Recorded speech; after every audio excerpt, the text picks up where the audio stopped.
Have you ever found, or maybe have, a trash table that looks beyond hope? Today I'm sharing how this curb shop table went dumpster bound to downright dreamy. And I have a few surprises, even to me, a few surprises along the way. A dollar store surprise and a finish that I've never tried before. I can't wait to share, so let's get started. So my sister's colleague slash friend saw this table at the side of the road and sent Andrea a text saying, your sister might be interested. It is fabulous, having eyeballs all around the city.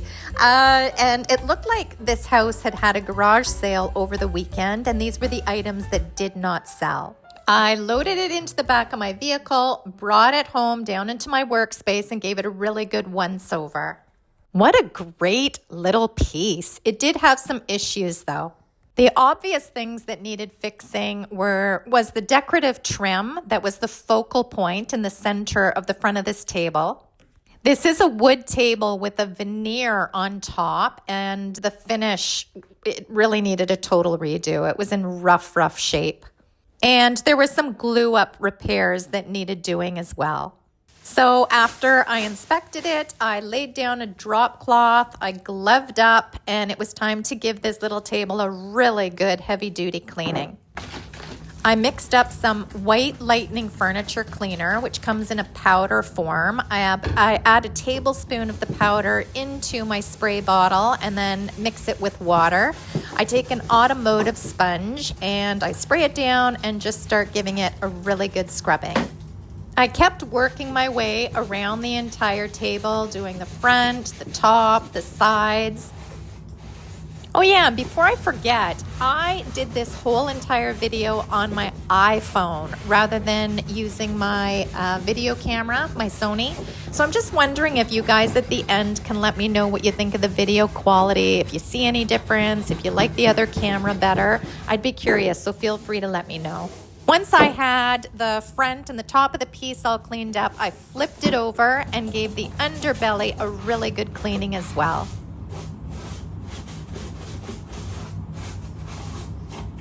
And just look at all that dirt. This sponge needed rinsing out, I can't tell you how many times. And then once I finished cleaning with the white lightning cleaner, I did go over everything with a clean wet sponge, clean damp sponge actually, just to get rid of all that excess residue.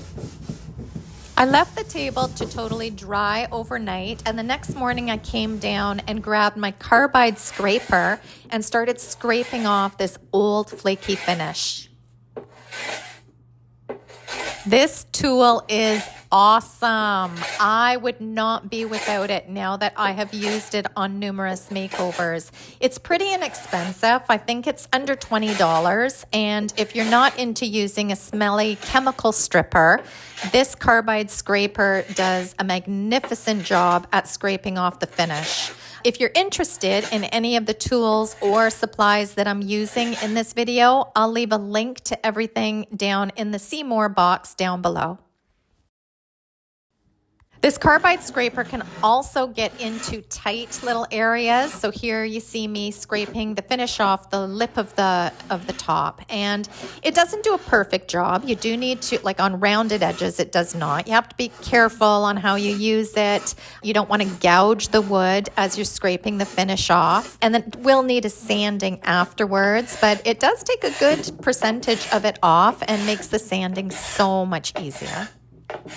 I worked my way around the entire piece, and I just want to add that safety first. So I wear glasses. I don't put on safety goggles, but I do have my glasses on, and definitely wear a dust mask when removing any sort of old finish. Once I had the bulk of the finish scraped off, I took my Bosch orbital sander and a 220 grit sanding paper, and I gently sanded the rest of the finish off and smoothed everything out, prepping it for stain. This veneer was quite brittle. I did lose a few pieces while I was sanding, especially on that decorative medallion in the center. This is a very old piece. So I knew that this table wasn't going to be brought back to perfection, but I did want to give it a nice, new, warm wood vintage look, so it'll last for years to come. They just don't build pieces like this anymore. So I took my time sanding down the top to get rid of the scratches that I could get rid of. But I really did this with a soft touch and a gentle hand and really paid attention on what I was doing because the veneer is so thin and I did not want to sand through this beautiful veneer. While I was sanding, I started thinking about how I was going to fix the decorative piece in the front center of this table. And as you can see, well, it was broken for one, and it was just crumbly. It was not stable whatsoever. A good part of it just wanted to crumble and flake right off. So while I was pondering how to fix that, I flipped this piece on its back. I took an X-Acto knife. I scored along the bottom where there was flaky veneer underneath the lip of the top, and I removed that right off because it was not necessary and half of it was flaking. For the few little pieces that did not want to come off, they were stuck on there really good, I took my heat gun and just pried them off that way. If you have any sort of veneer that's really stuck on there, heat often loosens up the glue and it makes it quite a bit easier to remove. This gave the underlip a much cleaner look, and now that I had it on its back, I could see the little tiny bits of finish that were still kind of clinging on there, so I gave it that a clean up as well. And as I mentioned previously, this carbide scraper can really get into small little details. You just have to be careful with it and take your time, but it will remove the finish even around scrolly curves like this. So to fix the centerpiece, I removed the screws and removed the entire medallion piece. While I was getting my nerve up on how to fix that, I did some other fixes. I went ahead and did some glue ups to the veneer on the left-hand corner of this table. I like using these glue syringes. They are very inexpensive and they get into very tight spots. So you can kind of squish that glue right in there where it needs to be and then clamp it down. Then I take a shop towel or paper towel, dampen it a little bit, and just clean up all that excess glue that squeezes out. So here was my plan for the medallion fix. I found a salvaged piece of board it's actually the bottom board from an antique drawer that I had salvaged from another piece. I took the medallion design, laid it onto the salvaged board, and traced it out with my pencil. To get the broken area exact, I flipped the medallion over. I'm going to call it a medallion. I don't know if you guys know the proper name for this piece, you can let me know in the comments because I don't know exactly what this is called. But to get the proportions exact, I flipped it over and then traced out the full side, the side that was not broken. So both halves were exact. Then I clamped the board down and I brought out my Dremel tool, and little by little I started whittling away at this design to get these cutouts. This took me forever. This took such a long time. Do you know, I can't tell you, I don't know. I must have been doing this for well over an hour, and it was such a slow process. And honestly, I wasn't even sure I was really liking the results. So I tried doing it quicker by bringing out my Bosch router. And this is a small Bosch router. I freaking love this tool. It's awesome. However, I have not used it on such a scrolly pattern ever before. I've done it to router out nice edges going in a straight line, but this was my first time trying it on curvy pattern lines. I did not do a good job. Honestly, I couldn't see exactly where the lines were with the way the router was positioned, so it was a little bit of guesswork along with a little bit of leaning over and trying to get it right. And it was really hard to control with all these. I think if you're practiced at this, it would do an awesome job. Like I know some people who it's like magic. They're like artists when it comes to doing things like this. I would need a lot more practice, and this took me quite a while to get to what you're seeing now, and it was not pretty. I'm not going to lie. This was a fail. So it was time to go shopping to find something that would fit in the smack dab middle of this center table. Went to Home Depot, I didn't find anything, and lo and behold, I actually found something at my local dollar store. These metal plant stands were selling for $5 a piece, and the circumference of it was pretty darn close to what I needed. I brought it home, measured it up on this table, and it looked pretty darn cute. I brought out my No More Nails, and this stuff, I mean, once you apply it, it's not going anywhere. It'll take out half a wall. I remember my brother-in-law at his workplace, they No More Nails part of the cupboard or something. Then they tried to remove it a few years later, and it took out a big hunk of drywall. So, so this stuff works.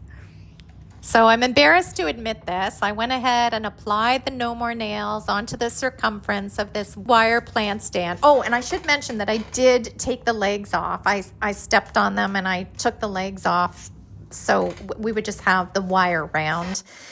I ended up applying the No More Nails on the wrong side. Oh my goodness. I don't know what I was thinking. So I had to take a paper towel, wipe off the No More Nails on the wrong side of this wire piece, and start again. Sometimes that's just the way these makeovers go. So let's try this again. I applied the No More Nails onto the right side of this wire medallion. And then I placed it and made sure that it was center, that the wires were lined up. And there's where the veneer is attached to the back of this piece, you can see where the center is. So that was easy enough to do. I held everything in place while the No More Nails was still wet. I put on some painter's tape to hold it in place, and I got my staple gun out and I stapled around the circumference a few times just to hold everything in place as well. While the No More Nails was drying, I ended up fixing some repairs using Dixie Belle mud, which is a soft wood filler. It sands very easy. It dries really quickly. It is awesome to use on smaller, I like using it on smaller scratches, dents, holes, etc. Any sort of big repair, I would bust out the Bondo. However, for smaller imperfections, this is a great wood filler. And it's very easy to hand sand. You don't need any tools to sand this down. I vacuumed up all the dust, wiped it down with a tack cloth, and now let's make her pretty with some gel stain goodness.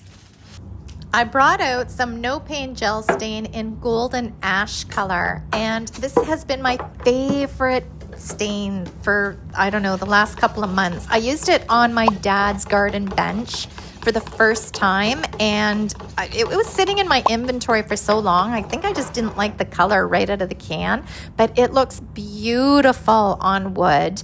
And of course, depending on the species of wood, it will vary in color and shade. As you'll see on this table, the front will look different than the top once I show you how it gets stained.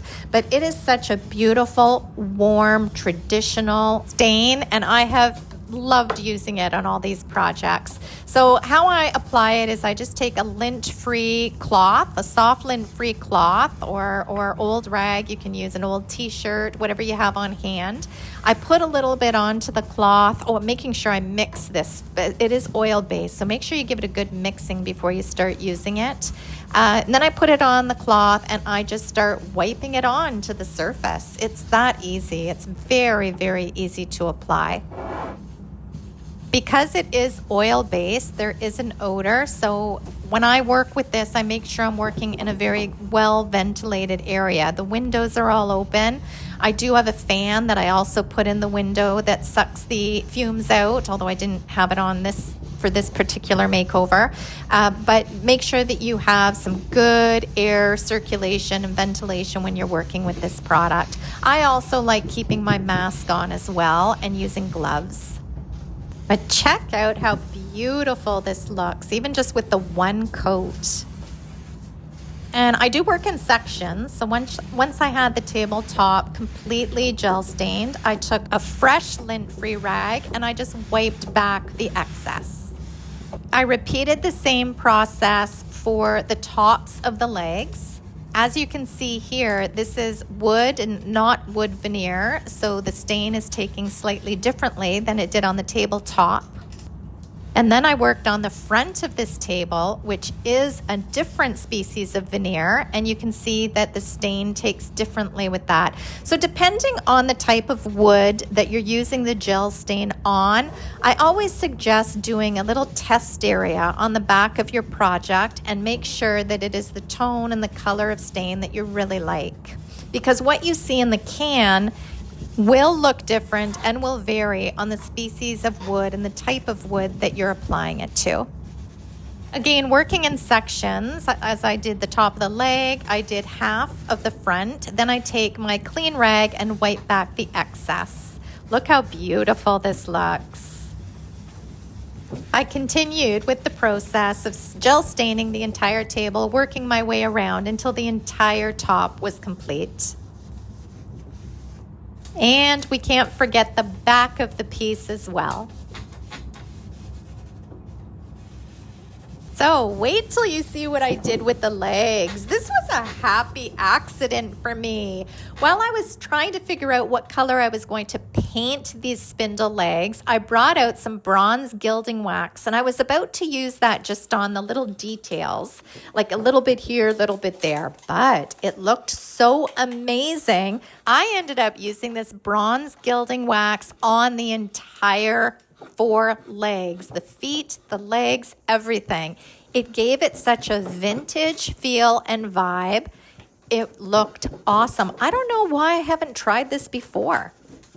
It's so easy to do. Again, I used a lint-free cloth. I would add a little bit of the gilding wax just on the tip of the finger, on the tip of the cloth, and just rub it in. It was that easy, and I was really, really impressed with the results. I can't wait to hear what you think about this.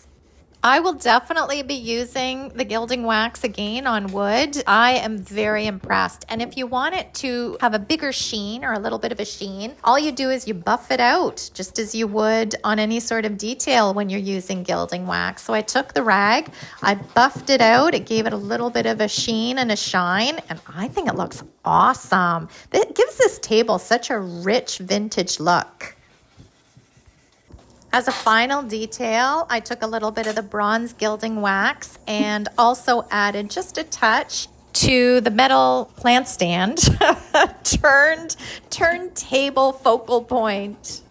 The very last thing I did was I took some black gel stain and I just touched up and blended in the few little areas that were missing the veneer, and I darkened them up just to take your eye away from that. This table is not 100% perfect.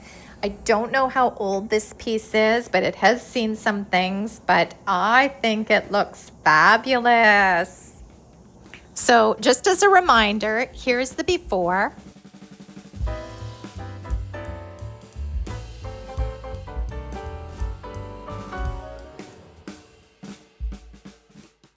And here's the after, and I think it all came together really nicely.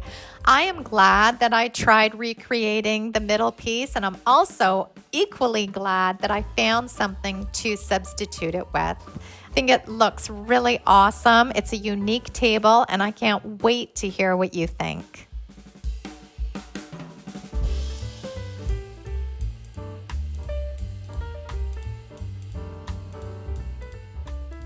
Thanks so much for joining me on today's Trash to Treasure makeover. I hope it's inspired you and you've gained some value from this video. Also, if you have the time, I'd love to hear what you think of this entire video being videoed on my iPhone. Did you guys see a difference? Did you not? Did you like it better? I'd love to hear your thoughts. And you could sign up over at salvagedinspirations.com for the free email list that gets sent right to your inbox every new makeover I do. Now, until next time, I hope you guys have a fabulous week. Bye, guys.